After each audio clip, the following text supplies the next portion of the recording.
Growing up, my father always told me I was a follower, not a leader. On an almost daily basis, he would say to me, "Boy, you've got to forge your own path in life, instead of fooling around with those knuckleheads you call friends." He was, of course, correct. But when I was a teenager, that kind of wisdom went in one ear and out the other. In my mind, I was invincible. I knew everything, and I could get away with anything. I was wrong. My friends and I fucked up with the wrong person. I spent 2 years in a psychiatric facility, and I'm a shell of the person I was before. In high school, I fell in with the wrong group of friends. We were a merry band of burnouts, jocks, and assholes.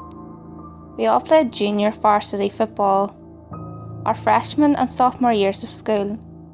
We clowned around during school, smoked weed before practice, and never saw the field during games.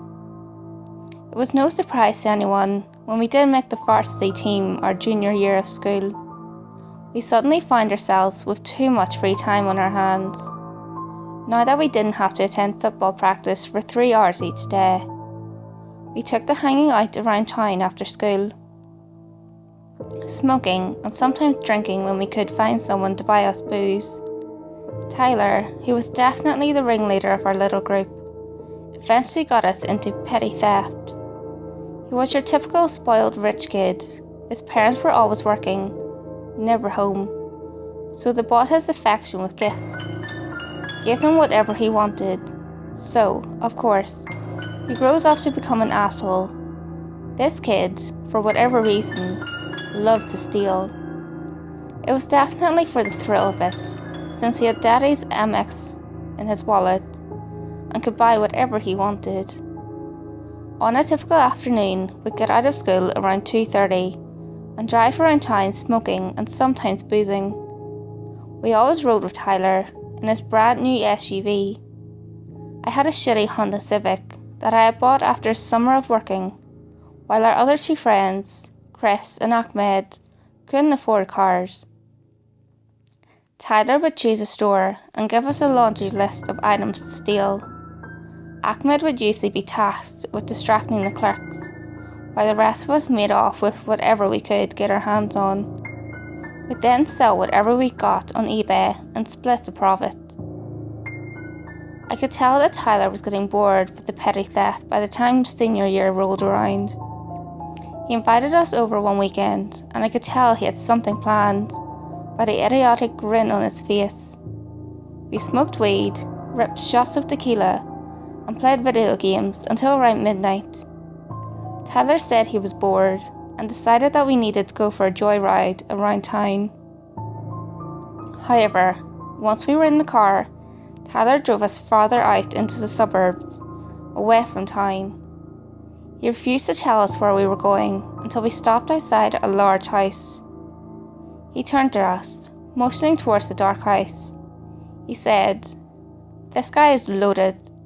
My dad told me this guy came into his office the other day and insured 500,000 worth of rare coins." Chris bumped a fist in the air and drunkenly slurred, "Hell yeah, man, screw that guy, let's get paid." Tyler extended his fist to Chris for £1 and said, "That's my boy right here," and then turned to Ahmed and me and said, "What about you two?" Ahmed looked at me and then down at the floor. I don't know, man. Stealing shit from a store is one thing, but breaking into some guy's house is goddamn serious." Tyler's face reddened, and I could tell that he was about to tear into Ahmed. Me, being a spineless shit that hated confrontation, jumped in and said to Ahmed, "Dude, you could buy a sick car for yourself if we get those coins." Tyler regained his composure and icily said, "You all need to man up. The guy isn't even home, he's in fucking Europe or some shit right now. Have some faith in me. Have I ever gotten you guys caught?" Ahmed reluctantly agreed to join in, and we passed around the handle of tequila until we had finished it. Tyler pulled out a black bag and passed out black masks and gloves. Fucking legit, slurred Chris as he pulled on his mask. Tyler smiled and put on his own mask. He said, "Okay, here's the plan. We go around the back and check the windows. If they are locked, then we break the glass and let ourselves in." I looked up this guy's insurance application in my dad's office. He has no security system, so we have nothing to worry about. We exited the SUV and crept around towards the back of the house. The windows were all locked, so Tyler picked up a rock and smashed a small hole in the nearest window. He boosted Chris in first, and Tyler told him to scope out the place. "Looks empty," Chris drunkenly yelled out. The three of us standing outside flinched, and Tyler muttered to himself, "Goddamn lightweight."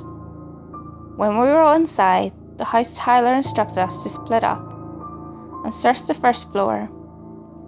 I was searching through a cabinet when I heard Tyler yell Chris, "Put the speaker system down, we came here for the coins."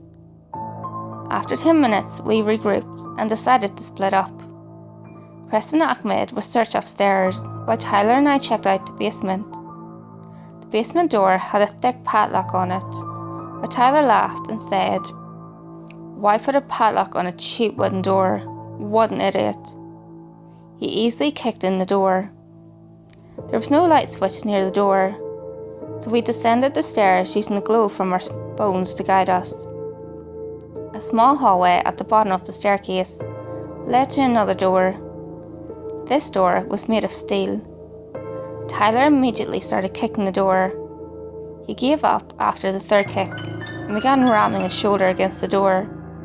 He slumped to the floor, cursing, after a second attempt at smashing in the door. I was about to suggest to Tyler that we admit defeat and go back upstairs. Maybe we could find something else of value. I stepped forward to jiggle the door handle and found that the door was unlocked. Tyler shot me a dirty look from the floor and said, "Why the hell didn't you tell me it was unlocked?" He pushed past me and through the door. We found ourselves in a small room, crowded with trophy cases and paintings on the wall. Tyler stepped closer to one of the trophy cases and found it full of rare coins on display. "Jackpot," he whispered. He opened up the case and began stuffing the coins into his bag. I began looking around the room, guided by the light of my phone, and became increasingly disturbed by what I saw. On the wall were paintings of torture from various time periods, spanning the last 1,000 years. One painting showed a young boy being lowered headfirst to what looked like a boiling vat of oil. Another painting depicted a woman being burned alive above a fire, skewered like a pig. Tyler?" I said, my heart pounding. "Shut up and make yourself useful," he snapped. "Check out the other trophy cases." I crept towards the nearest trophy case and aimed the light on my phone towards it. It was full of pictures, dozens of young men tied up. Some seemed more alive than others. There were missing limbs, tied down to tables or hung up on the wall. I slowly turned towards Tyler and opened my mouth, but found myself unable to speak. I stared at him stupidly, my head pounding and stomach knotted. Footsteps on the staircase freed me from my terrified trance. "Tyler, we need to get out of here right now," I croaked. He said, "What's the rush?" Then called out towards the staircase. "Ahmed, Chris, take you clowns long enough. Hit gold down here, boys. Let's spark up a spliff to sell." The overhead light snapped on, and Tyler and I were momentarily blinded. I started to curse when I heard quiet sobs. I opened my eyes and saw a large, overweight man standing behind Ahmed and Chris. Chris's face was covered in blood, and I saw that he no longer had eyes. Dark, empty sockets looked out upon the room. Tyler straightened up and screamed, "Who the fuck are you? Step back, or I'll fuck you up." The fat man pushed Ahmed towards us, put his hand around Chris's shoulder, and said, "Chris, why don't you tell your young friend here What happens to boys who disrespect me? Chris opened his mouth and made a strange gargling sound. Blood dripped out of his mouth.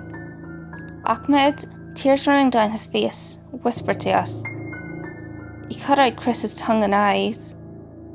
The fat man, eyes glinting, laughed deeply and said, Ahmed is correct, but I think we can all agree that Chris is much better behaved now.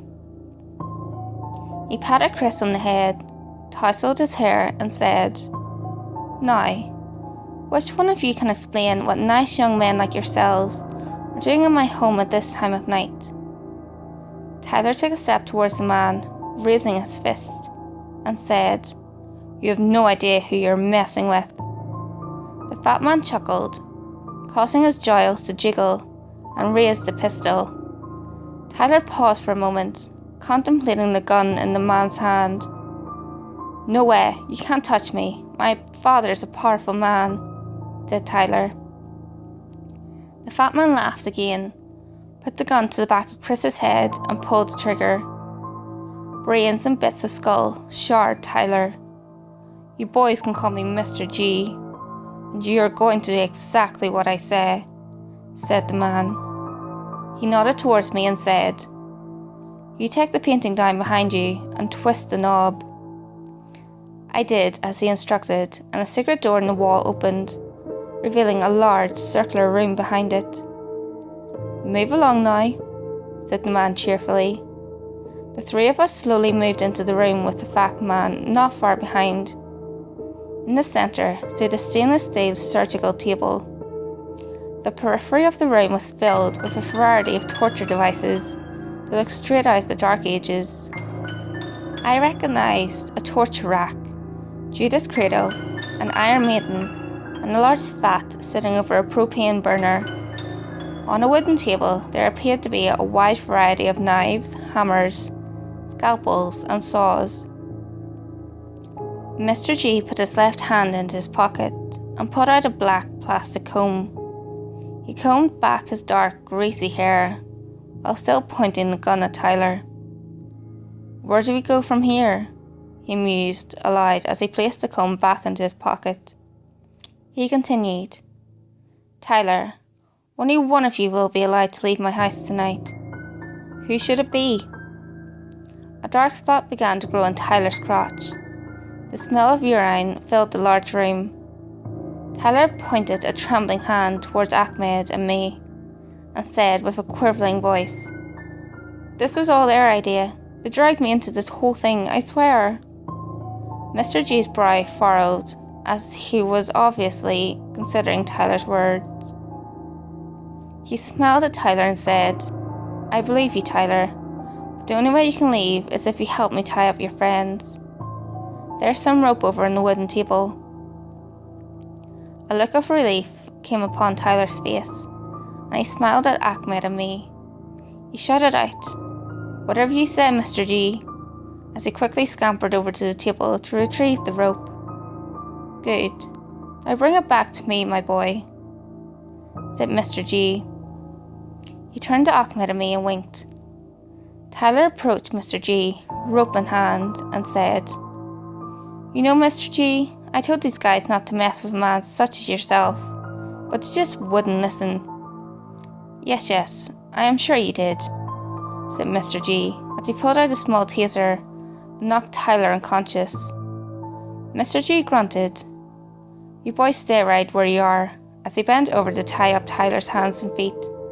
He then dragged Tyler's limp body over towards the large vat and hoisted Tyler into it. He tied Tyler's hand to a hook hanging over the vat, so that Tyler's head would not slip underwater. He leaned down to light the propane burner under the vat and said, Let's get this soup cooking, more to himself than to Ahmed and me. Mr. G came back to Ahmed and I and said, Who's next? Ahmed and I looked at one another, but saying nothing. Tyler had woken on the other side of the room and began begging for Mr. G to let him go. Please, I'll do anything. Oh God, it's getting hot, it's burning. Mr. G ignored the pleas and hummed to himself, while staring at Ahmed and me. Tyler's pleas became shriller until they turned to gibberish, and eventually one continuous scream which lasted for minutes. The screams eventually stopped, and the smell of cooked flesh filled the room. Mr. G returned to the vat and turned off the propane burner. Without warning, Ahmed sprang to his feet and sprinted towards the door. Mr. G cursed and fumbled for his gun, aimed and fired off a shot which hit Ahmed in his calf. Ahmed crumpled into a ball on the floor. He only made it halfway to the door. Mr. G walked over to Ahmed, grabbed both of his arms and dragged him towards the steel table in the centre of the room. He looked at me and said, "Lucky man, I'm going to put on a show for you." They were 10 feet away from the table when I made my move. I used every last bit of energy I could muster as I sprinted towards the monster in the middle of the room. He had dropped Ahmed's arms and pulled out his gun. I could feel the bullets whizzing over my head, but the adrenaline surging through my body drowned out any and all sounds. My shoulders connected with the fat man's abdomen and pumped my legs, driving him backwards like we were taught during football. We gained momentum as his obese body began to topple backwards. I dug deep to pull out whatever strength I had left. His body slammed into the open Iron Maiden. I released him and immediately grabbed the door and struggled to push it shut. I heard a gasp from within the contraption as the spikes bit into his flesh. But he did not scream. Instead, he began to laugh, louder and harder until the doors were finally shut and the spikes fully impaled his body. And then there was only silence. I turned and retrieved Ahmed, supporting his weight against my shoulder. Ahmed and I slowly made our way out of the basement and called the police. The police found a dozen more bodies in a freezer behind the torture room. I was a nervous wreck for years after this incident. Only with intensive therapy have I been able to obtain something resembling a normal life. The deaths of my friends were awful, of course, but the sound of Mr. G laughing during his final moments of life are what haunts me to this day. When I close my eyes to sleep at night, all I see are his eyes twinkling and jaws jiggling as he laughs at the terrible death closing in upon him. Hey guys, if you enjoyed this video, give it a thumbs up and share it with your friends. You can also leave a comment below. All feedback, good or otherwise, is always appreciated. If you have any creepy stories of your own, or of any topics that you would like me to cover, feel free to send them in via any of my social media. You can find all links to my social media in the description below. Until next time guys, make sure you lock your doors, stay safe, and I'll see you next video.